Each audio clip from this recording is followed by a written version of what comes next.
उद्या 6 एप्रिल रामनवमी आहे. कोणते नैवेद्य अर्पण करावे, संध्याकाळी 9 दीपदान कुठे करावं, कसं करावं ते सांगते. प्रभू रामांना शिरा आवडायचा. तुम्ही शिऱ्याचा नैवेद्य दाखवू शकता किंवा खिरीचा पण नैवेद्य दाखवला तरीही चालतं.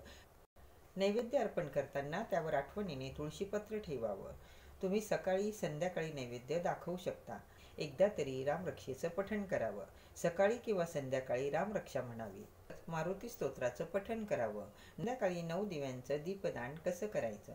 आयुष्यातला अंधकार मिटवण्यासाठी हे दिवे लावायचे असतात, पण त्यांचेच दिवे आपल्याला उद्या लावायचे आहेत. एक ताट घेऊन त्यामध्ये 9 पंत्या ठेवा. नेहमीप्रमाणे दिवे प्रज्वलित करावे. जिथे तुम्ही प्रभू रामचंद्रांचं पूजन केलं आहे तिथे हे ताट ठेवावं. दिवे प्रज्वलित करून दिव्यांचं पूजन करावं. एक दिवा तुळशीजवळ ठेवावा.